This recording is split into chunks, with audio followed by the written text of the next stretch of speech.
You felt it. That electric clarity on January 1st. The new journal. The gym membership. The plan that finally felt different from all the other plans. You weren't lying to yourself. The motivation was real. The vision was real.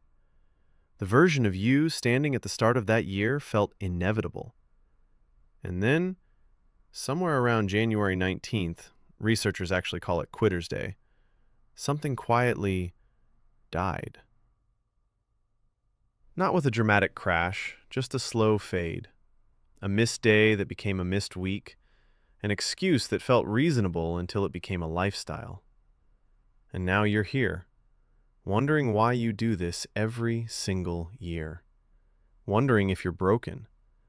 Wondering if discipline is just a personality trait some people were born with and you weren't.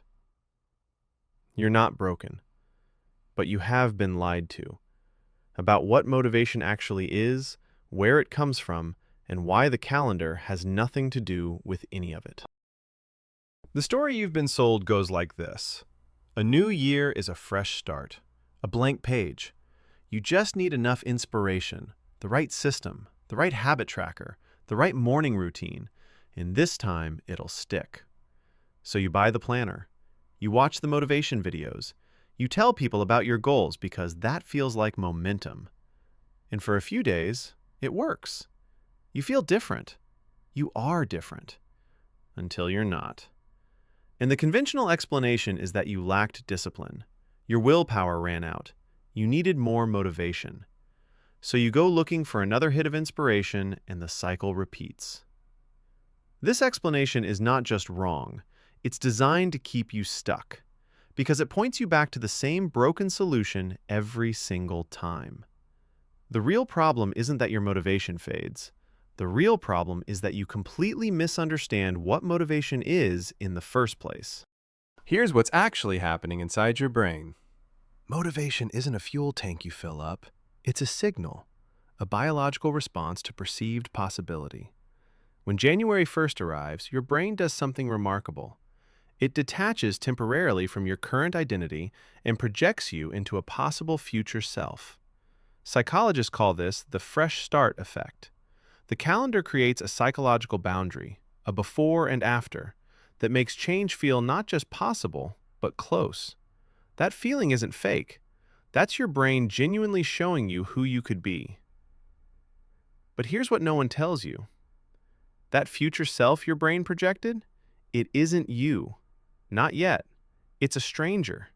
And your nervous system, which is wired above everything else for survival and familiarity, will begin treating that stranger as a threat the moment you actually start becoming them. Because real change doesn't just require new habits. It requires the death of an old identity. And some part of you, the part that was built in childhood, assembled from every piece of feedback you ever received about who you are, will not go quietly. Watch how precisely this plays out. Day one feels electric because you're still safe. You haven't actually changed anything yet. You've only decided to. The gap between who you are and who you're becoming hasn't threatened anything real. Day three, you miss a workout. You tell yourself it's fine, but underneath that, something relaxes. A small relief you don't consciously register. Day 7, the novelty is worn off. The goal starts to feel heavy instead of exciting. What felt like possibility now feels like obligation, like pressure. And here's the mechanism that destroys almost every resolution ever made. Your brain experiences the effort of sustained change as stress. Not metaphorical stress, actual cortisol. And it begins running a quiet cost-benefit analysis. Is becoming this new person worth the discomfort of no longer recognizing yourself? For most people, most of the time, the unconscious answer is no. So it manufactures reasons to stop. Suddenly, you're too busy. Suddenly, the goal doesn't matter as much as you thought. Suddenly, you convince yourself you'll start again Monday, next month, next year. This isn't weakness. This is your brain doing exactly what it was designed to do. Protect the version of you it knows how to keep alive. The resolution didn't fail because you lacked motivation. It failed because you tried to change your behavior without changing your identity first. William James, the father of American psychology, said something that most people aren't ready to hear. The greatest revolution of our generation is the discovery that human beings, by changing the inner attitudes of their minds, can change the outer aspects of their lives. Notice what he said. Inner attitudes first, outer aspects second. Every resolution you've ever made started on the outside, a behavior you wanted to add or remove, a result you wanted to achieve, a body you wanted to have. But your brain doesn't organize itself around behaviors. It organizes itself around identity, around the story it tells about who you are. If you see yourself as someone who struggles with discipline, every moment of discipline will feel like acting, and you will eventually stop acting because it's exhausting to play a character for months. If you see yourself as someone who isn't athletic, the gym will always feel like a foreign country you're visiting, not a place you live. The motivation doesn't fade because you got lazy. It fades because your identity called you home.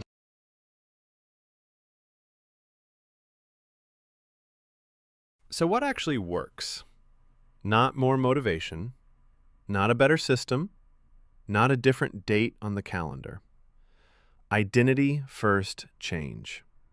Instead of asking, what do I want to achieve? Ask, who do I need to become? And instead of waiting for January 1st to become them, start casting votes for that identity today, in small, almost invisible ways. James Clear calls these votes. Every time you do the thing, even badly, even briefly, you're casting a vote for a new identity. You're not trying to run a marathon. You're trying to become someone who runs. Those are completely different goals, and they produce completely different results. The second shift is understanding motivation's actual role. Motivation is not the engine. It's the ignition. It gets you started. Discipline, specifically identity-aligned discipline, is what keeps you moving when motivation inevitably disappears. And motivation will disappear. That's not failure. That's biology. The people you admire who seem endlessly motivated aren't running on inspiration. They're running on identity. They do the thing because not doing it would feel like a betrayal of who they are. That's where you're going. But you can't get there by force. You get there by accumulation. Here's what the other side actually feels like. You stop needing January 1st because you stopped outsourcing your permission to change to the calendar. You realize you were always allowed to begin. The date was never the door. You were. The goals you set stop feeling like achievements to reach and start feeling like expressions of who you already are. The gym isn't where you go to punish yourself into a better body. It's where someone like you goes on Tuesday. The work stops feeling like discipline and starts feeling like identity maintenance, like brushing your teeth. You don't negotiate with yourself about whether to do it. It's simply what you do because of who you are. And here's the quiet miracle that happens. The motivation comes back. Not as a desperate surge at the start of a new year, but as a steady current underneath everything you do. The kind that doesn't burn out because it isn't borrowed from a date on a calendar. It lives inside an identity that finally belongs to you. You don't have a motivation problem. You have an identity problem. And unlike motivation, identity is something you can actually build. Not on January 1st, not after the next clean slate, the next fresh start, the next version of you that finally gets it together. Now, with the next small decision, the next vote cast for the person you're becoming.